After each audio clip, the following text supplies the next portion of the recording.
Selamat pagi Bapak Ibu, Saudara Jemaat GKI Kediri maupun juga simpatisan GKI Kediri. Berjumpa lagi di dalam Sarapan Sapaan Pengharapan. Sebelum kita merenungkan kebenaran firman Tuhan, mari kita berdoa. Ucap syukur ya Bapa, jikalau sampai pagi hari ini kami boleh merasakan pemeliharaan-Mu yang begitu luar biasa bagi setiap kehidupan kami. Ya Tuhan, sebentar kami mau merenungkan firman-Mu, tolong kiranya berikan kami hikmat agar kami boleh mengerti apa yang Kau kehendaki di dalam kehidupan kami. Berikan kami hati yang mau belajar terus untuk memelihara firman-Mu di dalam kehidupan kami dan mampukan kami untuk boleh melakukannya dalam kehidupan kami sehari-hari.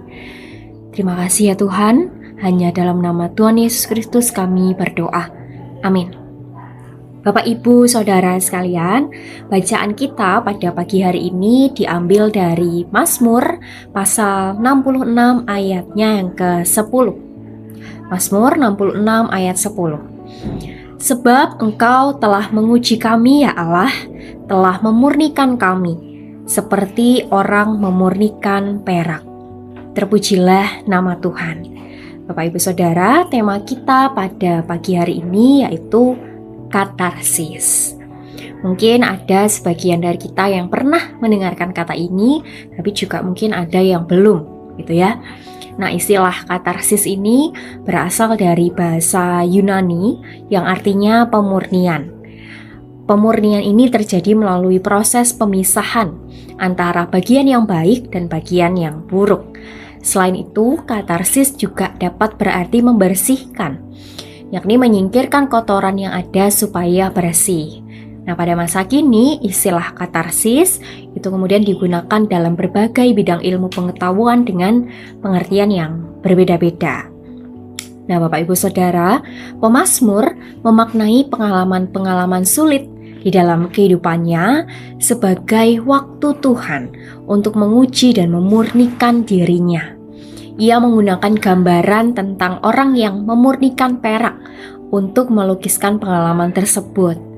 Nah, perak kita tahu merupakan logam mulia dan berharga.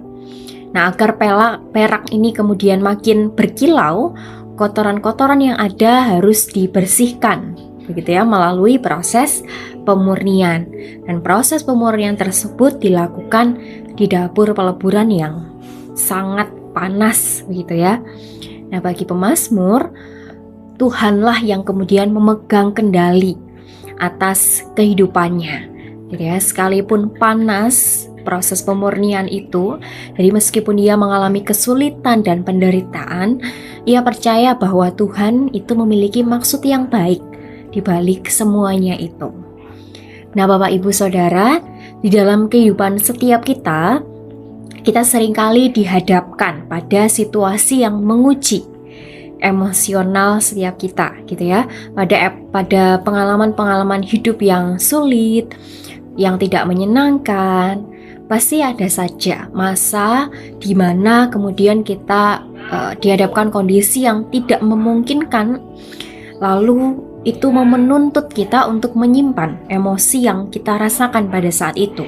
Entahkah itu emosi yang tersimpan di dalam bentuk perasaan sedih, marah, kecewa, takut, dan yang lainnya, gitu ya.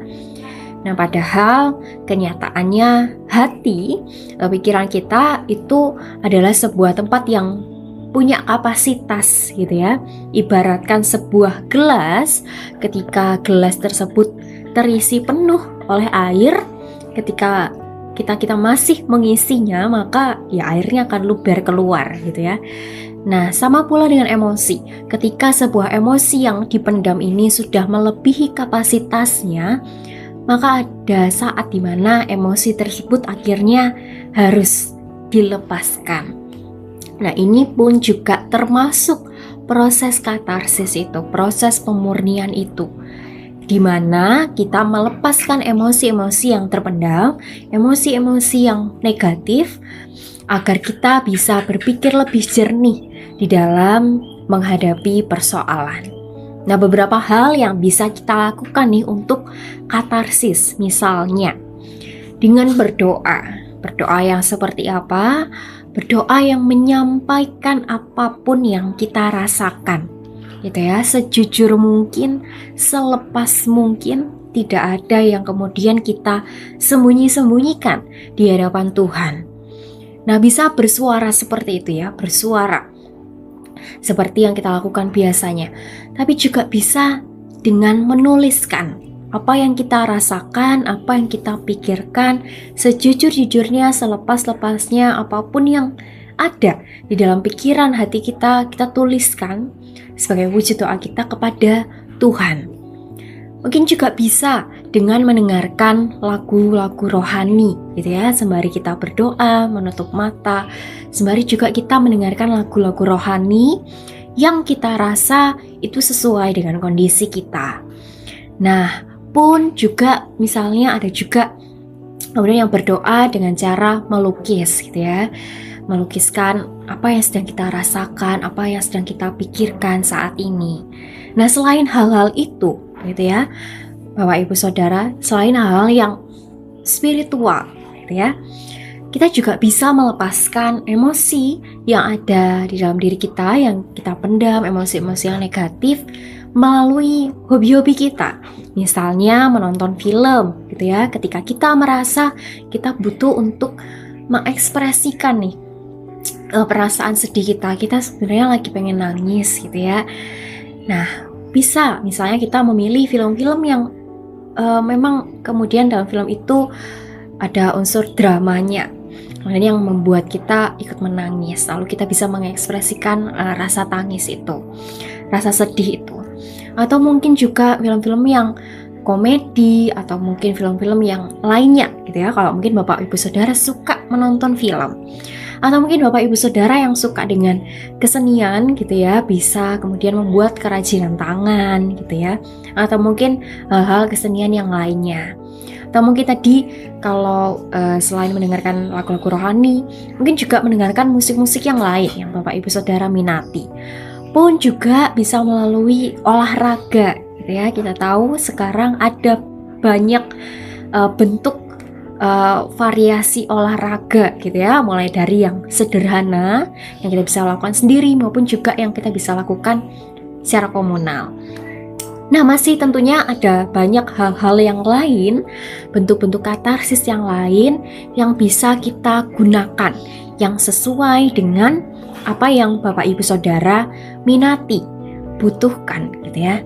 Saya yakin Bapak Ibu Saudara, ketika Tuhan mengizinkan emosi-emosi negatif untuk kita rasakan melalui pengalaman-pengalaman tadi ya, maka Tuhan juga menyediakan, gitu ya, jalan atau cara yang baik, yang positif untuk kita melepaskan emosi-emosi yang terpendam akibat dari pengalaman yang tidak menyenangkan, pengalaman yang menyulitkan, sebagai bentuk pemurnian setiap diri kita.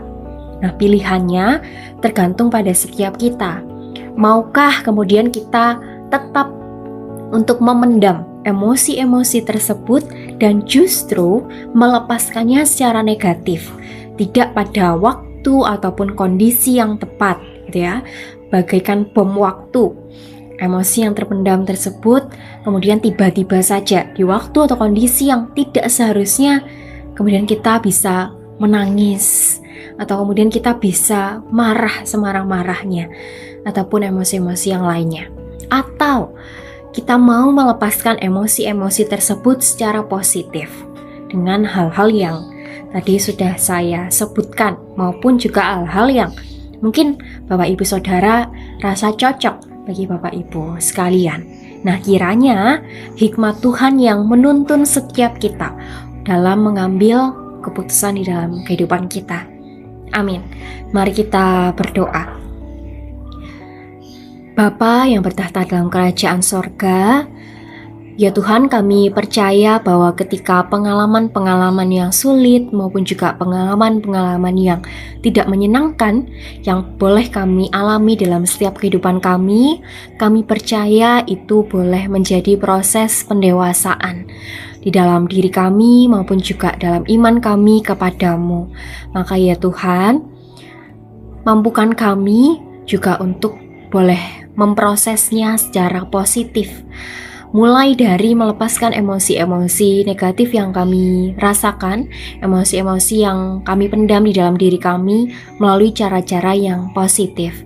Kiranya Allah Roh Kudus saja yang menuntun setiap kami, dan biarlah melalui setiap kehidupan kami nama-Mu boleh dipermuliakan.